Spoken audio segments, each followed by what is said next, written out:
കഴിഞ്ഞ എപ്പിസോഡിൽ നമ്മൾ സംസാരിച്ചത് തൊഴിലിൻ്റെ മാഹാത്മ്യത്തെപ്പറ്റിയും പല വിധത്തിലുള്ള തൊഴിലുകളെക്കുറിച്ചും ഒക്കെയാണ്. അത് കേട്ട ഒരാൾ എന്നോട് ചോദിച്ചു, പഠിപ്പ് ഒരു തൊഴിലാണോ എന്ന്. ഞാനതിനെപ്പറ്റി ചിന്തിച്ചു. പഠിപ്പ് ഒരു തൊഴിൽ അല്ല, മറിച്ച് പഠിപ്പ് അറിവ് സമ്പാദിക്കാനുള്ള ഒരു മാർഗമാണ്. എന്തിനാണ് അറിവ് സമ്പാദിക്കുന്നത്? തൊഴിൽ നേടാനുള്ള ഒരു ഉപാധിയാണ് അത്. അറിവ് ഉണ്ടാകുമ്പോൾ അങ്ങനെയുള്ള ഒരാളെയാണ് ഒരു തൊഴിൽ ചെയ്യാൻ നമ്മൾ ഏർപ്പാട് ചെയ്യുക. അയാൾ തൊഴിൽ ചെയ്തുകൊണ്ടിരിക്കുമ്പോൾ അയാൾക്കതിൽ അറിവ് വർദ്ധിച്ചു വരികയും ചെയ്യും. അപ്പോൾ അയാൾക്ക് ആ തൊഴിൽ കിട്ടിയത് എന്തുകൊണ്ടാണ്? അറിവുണ്ടായതുകൊണ്ടാണ്. അറിവുണ്ടായത് എന്തുകൊണ്ടാണ്? അറിവുണ്ടായത് പഠിക്കുന്നത് കൊണ്ട്. അപ്പോൾ പഠിപ്പ് അറിവിന് വേണ്ടിയാണോ അതോ തൊഴിലിന് വേണ്ടിയാണോ എന്നുള്ളതാണ് ചോദ്യം.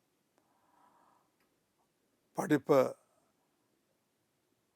യഥാർത്ഥത്തിൽ തൊഴിലിന് വേണ്ടിയാണ്, അറിവിലൂടെ തൊഴിലിന് വേണ്ടി.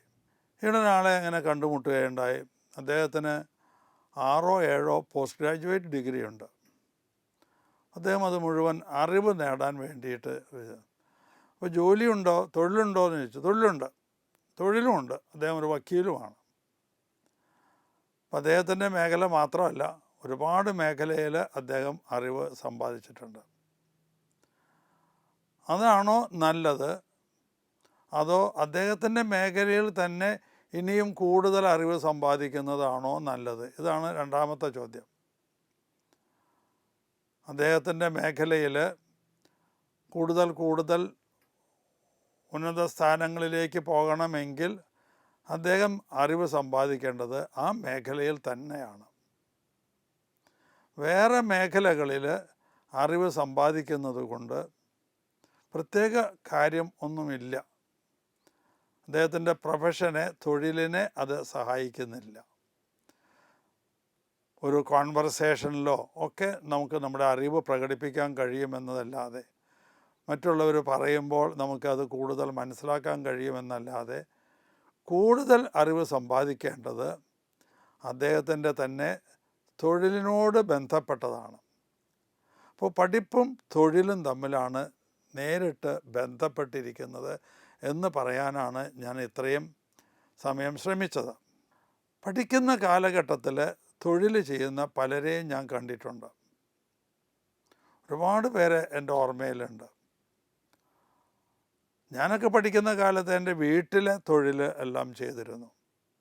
എല്ലാ കാര്യങ്ങളും, പശുക്കളെ തീറ്റുക, മൂരികളെ തീറ്റുക, അങ്ങനെ വേണ്ട കളയ്ക്കുക, പാടത്ത് പണിയെടുക്കുക, എല്ലാ കാര്യങ്ങളും ചെയ്ത് പഠിച്ചിരുന്നു. അത് നമുക്കറിയില്ല നമ്മൾ ഏതിലാണ് പോകണതെന്ന്. മാത്രമല്ല, നമ്മുടെ സമയം മുഴുവൻ പഠിക്കാനായിട്ട് ആവശ്യമില്ല. പിന്നെയുള്ളത് കളിച്ച് നടക്കണമെന്നില്ല, കുറച്ച് നേരം കളിക്കാൻ വിരോധമില്ല. യൂസ്ഫുള്ളായിട്ടുള്ള എന്തെങ്കിലും നമ്മുടെ വീട്ടിൽ ചെയ്യാനായിട്ട് ശ്രമിക്കുന്നത് നല്ലതാണ്. ഞാനൊക്കെ അങ്ങനെ ചെയ്ത് പഠിച്ചതാണ്. അതുകൊണ്ട് ഒരു ഫീൽഡിൽ നമ്മൾ തോൽക്കേണ്ടി വരില്ല, ഒരു ഫീൽഡിലും തോൽക്കേണ്ടതായി വരില്ല. ഞാനിപ്പോഴും ഓർക്കുന്നു, പുസ്തകങ്ങളൊക്കെ പ്രിൻ്റ് ചെയ്യുന്ന ഒരു ജോലി ഉണ്ടായിരുന്നു പഠിപ്പിക്കുന്ന കാലഘട്ടത്തിൽ. അത് പാക്ക് ചെയ്ത് കാറിൻ്റെ ഡിക്കിയിലിട്ട് കൊണ്ടുപോകും.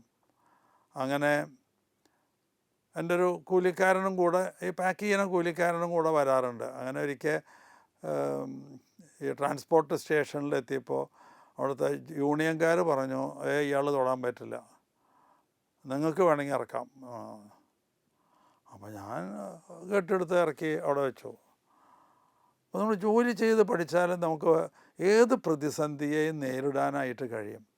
നമ്മുടെ മക്കളൊന്നും പഠിക്കുന്ന കാലഘട്ടത്തിൽ ഇത് ചെയ്യുന്നില്ല. ഞാൻ ഓർക്കുന്നു, ഞാൻ അദ്ദേഹത്തിൻ്റെ പേര് പറയുന്നില്ല, ഇപ്പോൾ കേരളത്തിൽ പോലീസ് സർവീസിൽ ഏറ്റവും ഉയർന്ന ഒരു സ്ഥാനം. അദ്ദേഹത്തിൻ്റെ അച്ഛൻ വെട്ടുകല്ല് പണിയുന്ന ആളാണ്, വെട്ടുകല്ല് വെട്ടുന്ന ആൾ, പണിയുമൊക്കെ ചെയ്യുന്ന ആൾ. അദ്ദേഹം പഠിക്കുന്ന കാലത്ത് അദ്ദേഹം എന്നെ തമാശയ്ക്ക് പറയും, ഞങ്ങളുടെ സ്കൂളിൽ ക്യാമ്പസ് പ്ലേസ്മെൻ്റ് ഉണ്ട് എന്ന്.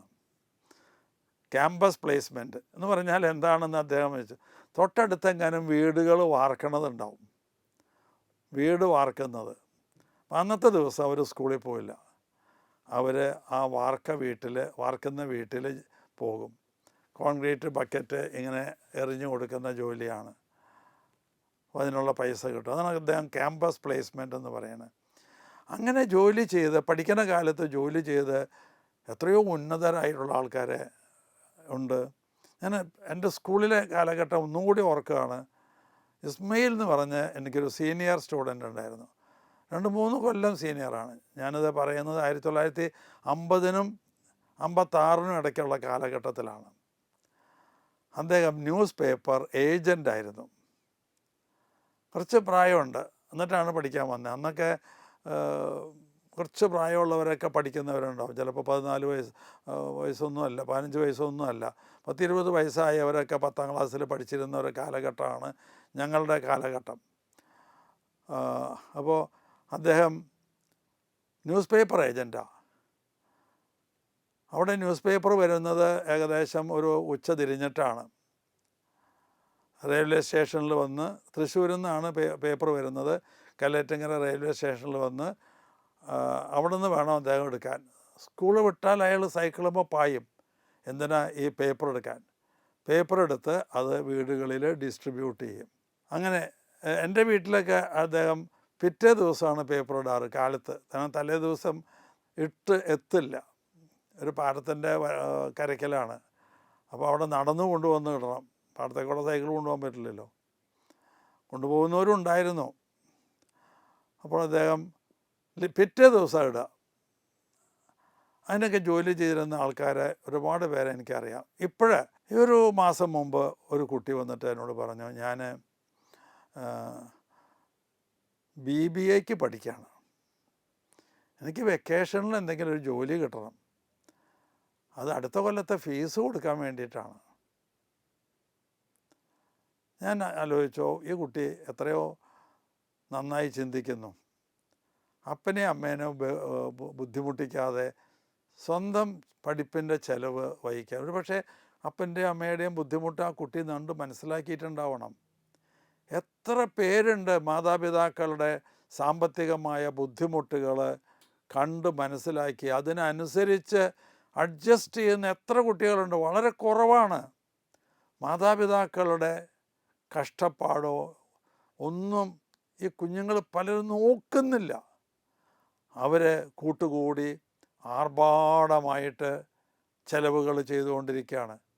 5 സ്റ്റാർ ഹോട്ടലിലൊക്കെ കയറി, മാത്രമല്ല സിനിമയ്ക്ക് കയറി ഒക്കെ പണം നഷ്ടപ്പെടുത്തിക്കൊണ്ട് ദൂർത്തടിച്ചുകൊണ്ടിരിക്കുന്ന ഒരുപാട് കുട്ടികൾ എനിക്കറിയാം.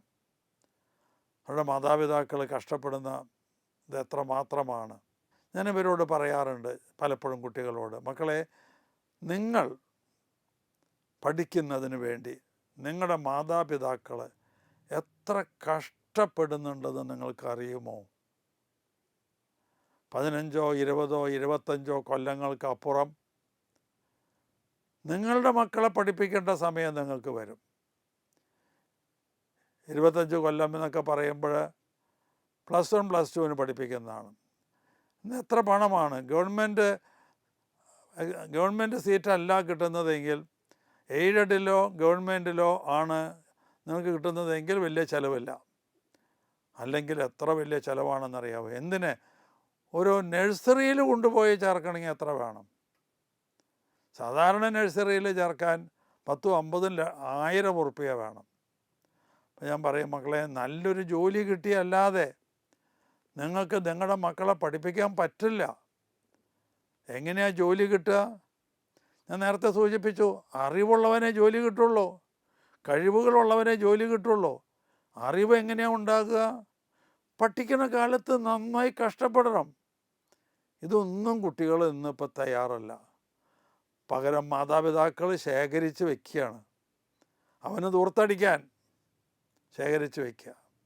അപ്പോൾ തൊഴിലിന് വേണ്ടി തന്നെയാണ് നമ്മൾ പഠിപ്പിക്കുന്നത് എന്ന് പഠിപ്പ് തൊഴിലിൻ്റെ അടിസ്ഥാനം തന്നെയാണ്. ഒരു ഡോക്ടറായിട്ട്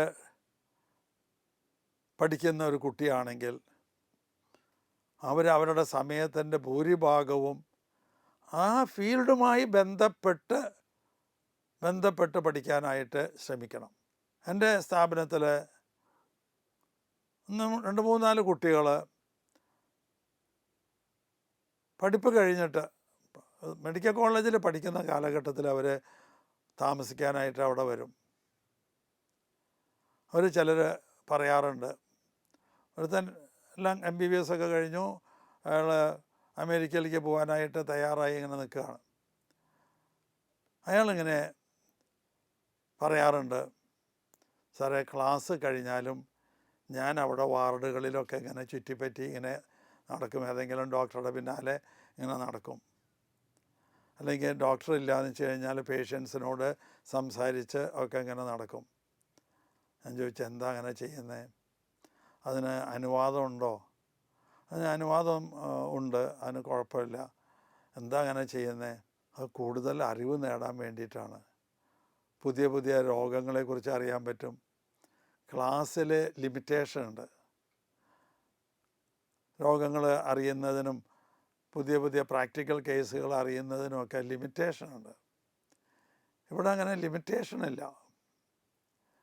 അതുകൊണ്ട് എത്ര രോഗികളെ വേണമെങ്കിലും നമുക്ക് സമയത്തിനനുസരിച്ച് കാണാം. അവരിൽ നിന്നൊക്കെ നമുക്കൊരുപാട് പഠിക്കാൻ പറ്റും. കുട്ടി വെറുതെ അല്ല, അദ്ദേഹം അടുത്ത് തന്നെ അമേരിക്കയിലേക്ക് പോവുകയാണ്. 2-3 പരീക്ഷകൾ എഴുതിയിട്ടാണ് അയാൾക്ക് അമേരിക്കയിലേക്ക് പോകാനുള്ള അനുവാദം കിട്ടിയിരിക്കുന്നത്. ഇന്നും എല്ലാ ദിവസവും സ്ഥാപനത്തിൽ നടക്കുന്ന വിശുദ്ധ കുർബാനയിൽ അദ്ദേഹം പങ്കെടുക്കുകയും ചെയ്യുന്നുണ്ട്. ഇത്രയ്ക്ക് ഉയർന്നു എന്ന് വിചാരിച്ചിട്ട് വിശുദ്ധ കുർബാനയെ തള്ളിക്കളയാനൊന്നുമല്ല. ഇപ്പോഴും എല്ലാ ദിവസവും കുർബാനയിൽ പങ്കെടുക്കും മറ്റു കുട്ടികളോടൊപ്പം. നമ്മളായിരിക്കുന്ന ഫീൽഡ് ഏതാണോ ആ ഫീൽഡിൽ കൂടുതൽ അറിവ് നേടാനായിട്ട് ശ്രമിക്കുക. ഒരു ഇൻ്റർവ്യൂ ചെയ്യുന്ന ഇൻ്റർവ്യൂ ബോർഡ് എന്താ നോക്കണേ? ഇവനെന്താ അറിവുള്ളത് എന്നാണ് നോക്കണേ. അല്ലാതെ അറിവില്ലാത്തത് നോക്കിയിട്ട് കാര്യമില്ലല്ലോ. അത് ഒരാളെ എലിമിനേറ്റ് ചെയ്യാനാണെങ്കിൽ അതാണ് മാർഗം. ഒരാളെ എലിമിനേറ്റ് ചെയ്യണം. 2 ജോബേ ഉള്ളൂ, 2 പോസ്റ്റുണ്ട്, 200 ആൾ വന്നിട്ടുണ്ട്. അപ്പോൾ എലിമിനേറ്റ് ചെയ്യാനായിട്ട് ചിലരുപയോഗിക്കുന്ന മാർഗം അറിയാൻ പാടില്ലാത്ത ചോദിച്ച് അവരെ എലിമിനേറ്റ് ചെയ്യണം. അതൊരു ശരിയായ രീതിയല്ല. അറിവുള്ളത് ചോദിക്കുക, എന്താ അറിവുള്ളതെന്ന് നോക്കി അതിൽ കൂടുതൽ അറിവുള്ള ആളെ തിരഞ്ഞെടുക്കുക. അപ്പോൾ പഠിക്കുന്ന കാലത്ത് പരീക്ഷയ്ക്ക് വേണ്ടത് മാത്രം പഠിക്കാതെ അതിനപ്പുറത്തേക്ക് കുറച്ചുകൂടി പഠിച്ചാൽ ഒരു ഇൻ്റർവ്യൂവിൽ, ഒരു ക്യാമ്പസ് സെലക്ഷനിൽ കൂടുതൽ ഷൈൻ ചെയ്യാനായിട്ട് കഴിയും. അപ്പോൾ റാങ്ക് ലിസ്റ്റിൽ നമ്മൾ ടോപ്പിലായിരിക്കും. പഠിച്ചുകൊണ്ടിരിക്കുന്നവർ ചെയ്യേണ്ട കാര്യം അതാണ്. അവരേത് തൊഴിലാണോ ചെയ്യാൻ ആഗ്രഹിക്കുന്നത് ആ തൊഴിലിനെ കുറിച്ച് കൂടുതൽ പഠിക്കണം.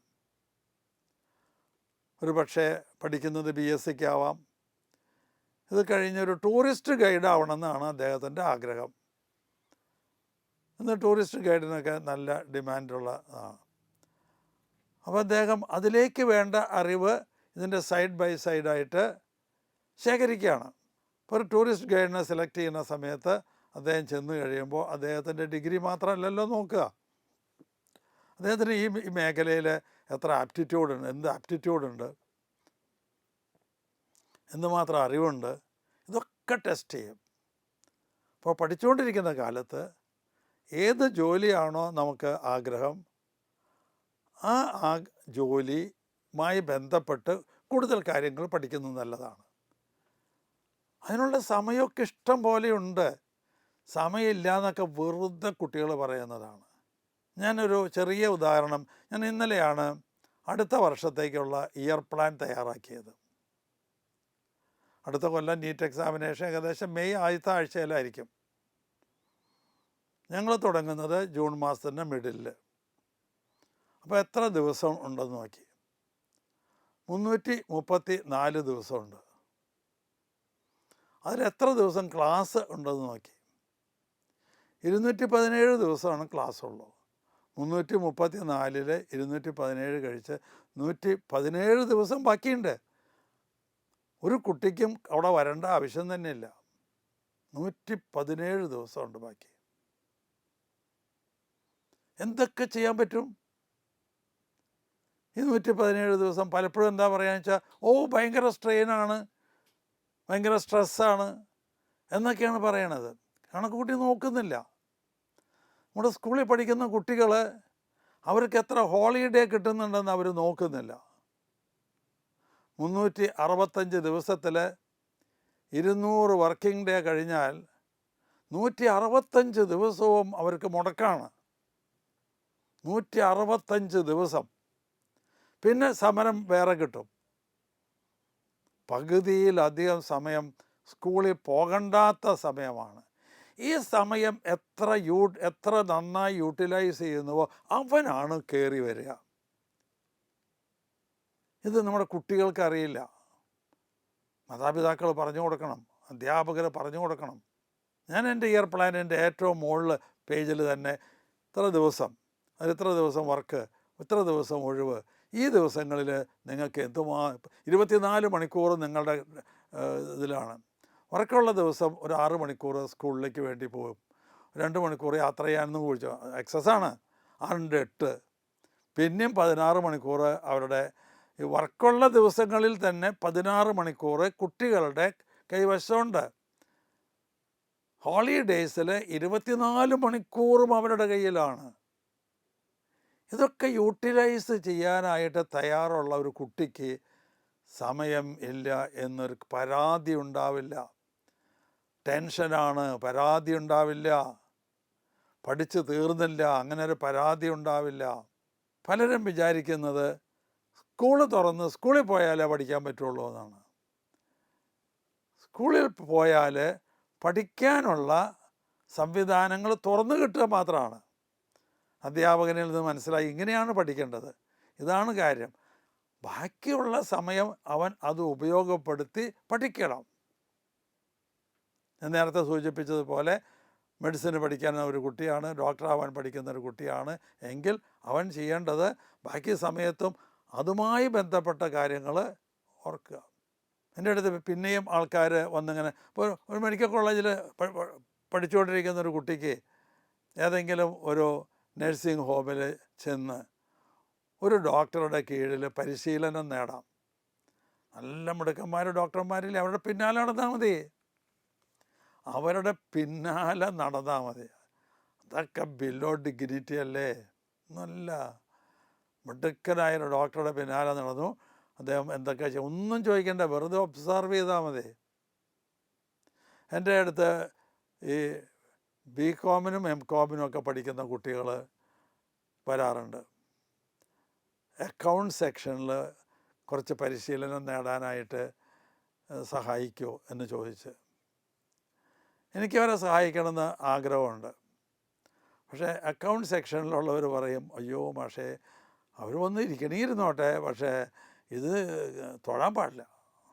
അവരെന്തെങ്കിലും മിസ്റ്റേക്ക് വരുത്തിയാൽ അത് മുഴുവൻ ഞങ്ങളുടെ വർക്കിനെ ബാധിക്കും. ഇത് അക്കൗണ്ട്സാണ്. അതുകൊണ്ട് ഞാൻ പറയാം, മക്കളെ അത് നിവൃത്തിയില്ല. അല്ലാതെ വാർഡനായിട്ട് ഞാൻ നേരത്തെ സൂചിപ്പിച്ച പോലെ അങ്ങനെയുള്ളവർക്കൊക്കെ നമ്മൾ സൗകര്യങ്ങൾ ഒരുക്കി കൊടുക്കുന്നുണ്ട്. ഒരു അധ്യാപകൻ അദ്ദേഹം സ്ഥലത്ത് പഠിപ്പിച്ചുകൊണ്ടിരിക്കുകയാണ്. ചോദിച്ചു, മാഷുടെ സ്ഥാപനത്തിലെ ചില ക്ലാസ്സുകളൊക്കെ ഞാനൊന്ന് വന്ന് ഇരുന്ന് കേട്ടോട്ടെ, പിന്നിലിരുന്ന് കേട്ടോട്ടെ, മറ്റു കുട്ടികളുടെ പിന്നിൽ. ഞാൻ പറഞ്ഞ വിരോധമില്ല, നിങ്ങൾ ഇവിടെ തന്നെ പഠിപ്പിക്കുക. ഞങ്ങളുടെ സ്ഥാപനത്തിൽ തന്നെ അങ്ങനെ ഒരു നിയമം ഉണ്ടായിരുന്നു പണ്ട്. പുതിയ ആൾക്കാർ വരുമ്പോൾ ഞങ്ങളുടെ ക്ലാസ്സിൽ അവർ കുറച്ച് ദിവസം അറ്റൻഡ് ചെയ്യണം. അതിന് ശേഷമേ അവർക്ക് ക്ലാസ് കൊടുക്കുള്ളൂ. അന്ന് എക്സ്പീരിയൻസ്ഡ് അല്ലാത്ത ആൾക്കാരൊക്കെ വരുമ്പോൾ നമ്മൾ അങ്ങനെയാണ് ചെയ്യുന്നത്. അപ്പോൾ ഈ അധ്യാപകർ വന്ന് എന്നോട് ചോദിക്കാറുണ്ട് ഇങ്ങനെ, പറഞ്ഞു വരുന്നോളൂ, നിങ്ങൾക്ക് ഇഷ്ടമുള്ള ആളുടെ ക്ലാസ്സിൽ.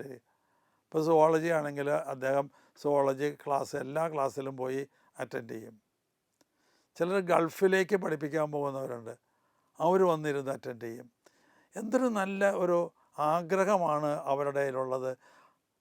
അവർക്ക് ചെയ്യാനുള്ള ജോലി അത് ഏറ്റവും നന്നായി ചെയ്യുന്ന ഒരു വ്യക്തിയുടെ കീഴിൽ ചെറിയൊരു പരിശീലനം കിട്ടുക, അതവരാഗ്രഹിക്കുന്നത് എത്രയോ നല്ലതാണ്. പക്ഷെ അതൊന്നും നമ്മൾ ചെയ്യുന്നില്ല. ഇനി ഇതിൻ്റെ മറുവശം, ജോലി ചെയ്തുകൊണ്ടിരിക്കുമ്പോൾ പഠിക്കാൻ പാടുണ്ടോ എന്നുള്ളതാണ്. പിന്നെ എത്രയോ പേര് ജോലി ചെയ്തുകൊണ്ടിരിക്കുമ്പോഴാണ് പഠിക്കാൻ പറ്റുക. പ്രൈവറ്റ് ആഫീസുകളിലൊക്കെ ആണെങ്കിൽ ജോലി ചെയ്യുന്നിടത്ത് നല്ല ജോലി തന്നെ ഉണ്ടാവും. ചില ആഫീസുകളിലൊന്നും അങ്ങനെയല്ല, അധികം ജോലിയൊന്നുമില്ല. ഇന്നലെ ഞാൻ ഒരു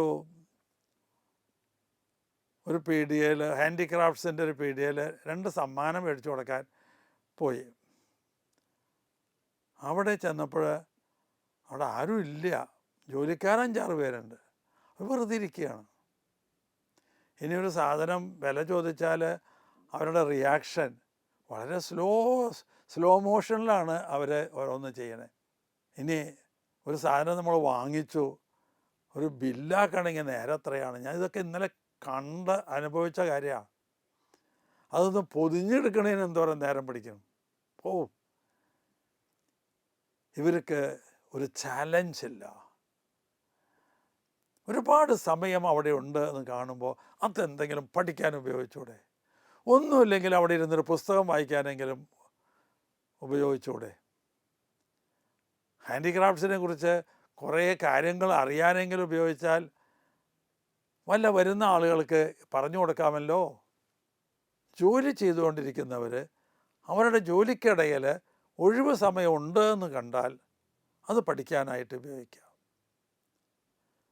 എൻ്റെ ഇവിടെ വാർഡന്മാരുണ്ട്. കുട്ടികൾ പഠിക്കാൻ പോയാൽ പിന്നെ ഇവർ ഫ്രീ ആണ്.